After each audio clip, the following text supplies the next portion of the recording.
Greetings, fellow scribes! Welcome back to the archive. This week I begin my in-depth series on the Archons and Death Angels in Kult Divinity Lost. This series idea was suggested by one of my viewers, Bard Kuznia Dram. I hope I pronounced that correctly. Back when I did my video on Elysium. Now, the Archons and Death Angels are in many ways reflections of each other. I would say that the Death Angels are the dark reflections of the Archons, but the Archons themselves are pretty dark in that part of their job is keeping humanity trapped in the lie, the illusion that imprisons us. So, it's more, they are different spins, different takes on the same basic ideas and concepts. This week, I start off with the Archon Kether and the Death Angel Thaumiel. So sit back, relax, and enjoy as I begin this series. Kether is an Archon who has fallen from power, in a way. You see, at one time, his principle of hierarchy was the dominant principle of the world. Because, we're talking about a time when serfs bowed to the landowners above them. Those landowners above answered to the immediate nobles above them, who answered to the nobles above them, all the way up to kings and emperors.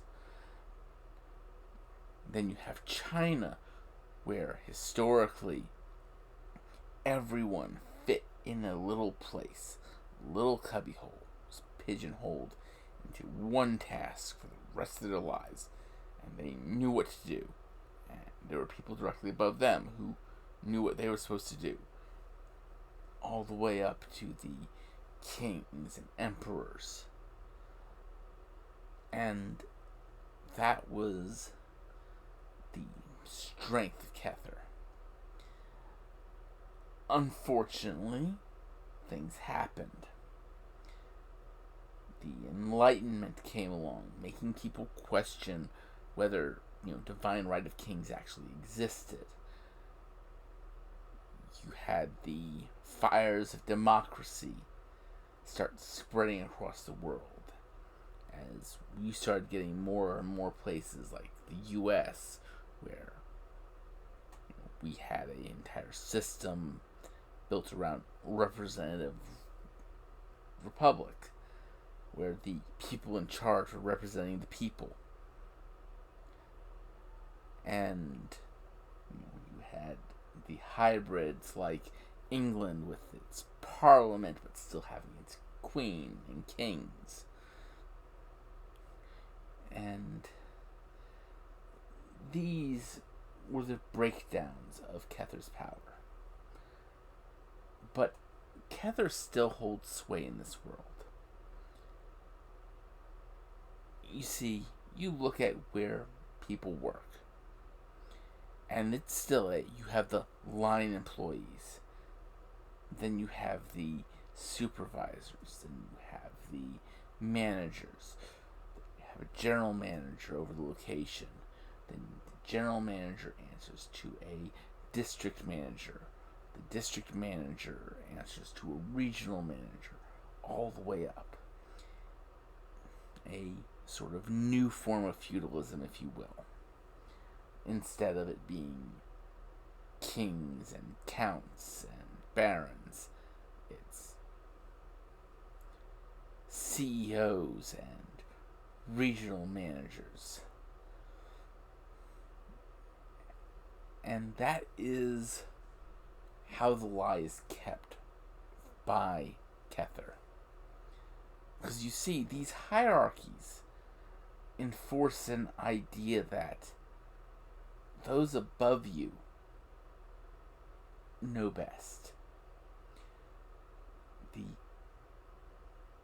king rules by divine right.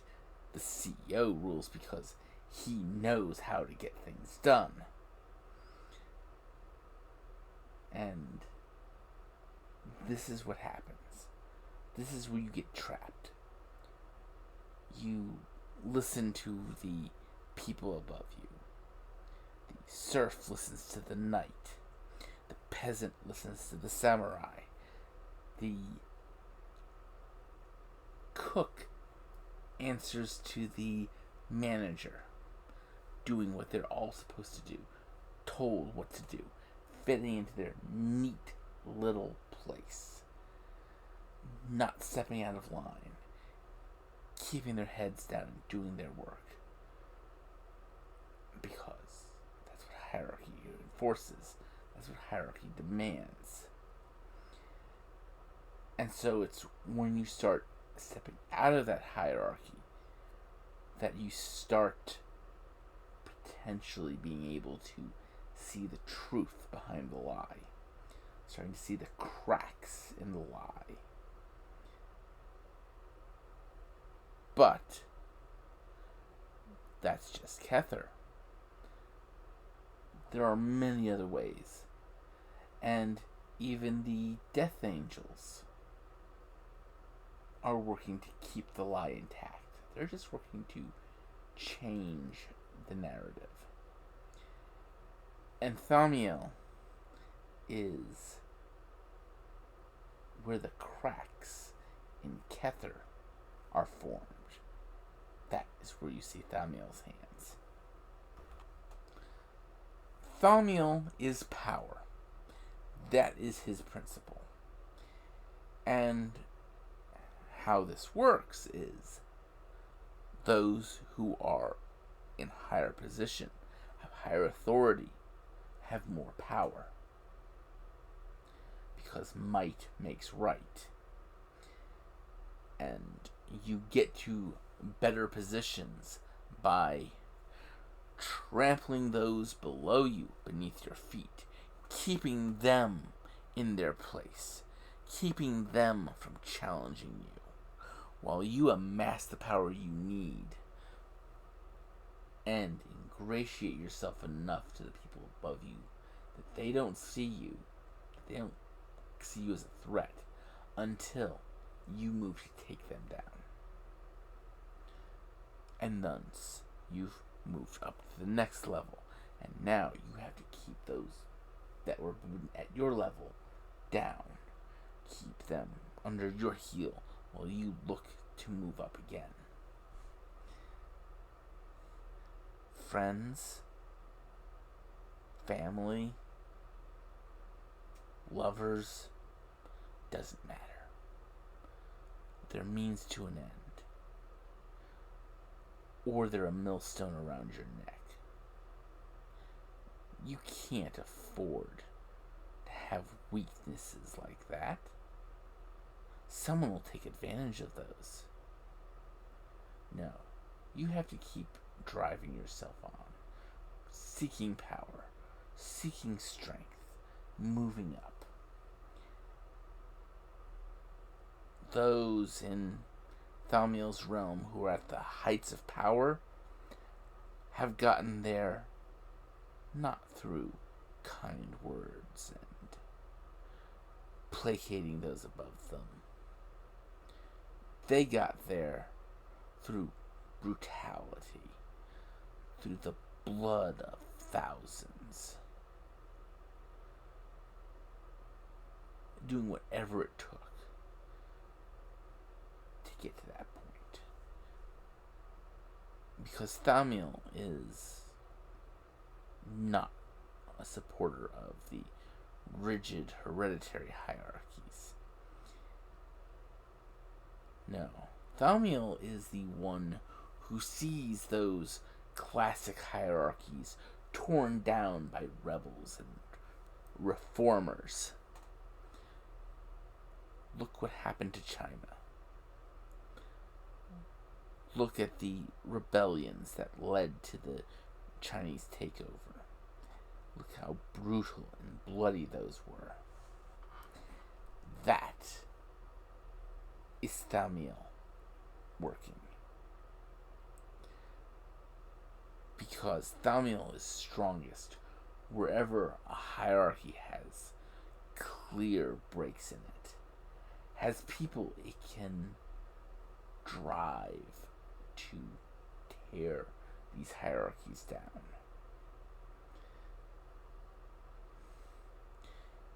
His followers are pragmatic with regards to achieving their goals. Because they have to be. Brutal pragmatism is the only way one supplants a dictator, supplants an authoritarian ruler above them. And that's what Thaumiel is all about. That constant struggling, rise, that building of power, of raw, unmitigated power. And that's how he keeps you in the lie. Because when you seek power to the extent Thaumiel does, that Thaumiel's followers do, a hierarchy does form.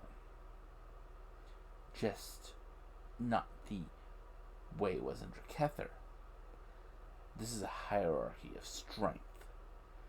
And this sort of hierarchy causes one to have to look at those beneath them for the threat. And look at those above them for how to take them down. And with that, you're too busy watching both up and down in this strength hierarchy to ever question why it exists and how it could be broken and shattered. You're too busy looking to maintain your power and grow your power to ever see through the lie. And that is the first two Archons. Well, the first Archon, first Death Angel. Next week, I will be talking about the Archon Chokma and the Death Angel Chagadiel. I hope I got that last one pronounced right. So, until then, I'd like you all to remember to have fun and keep gaming.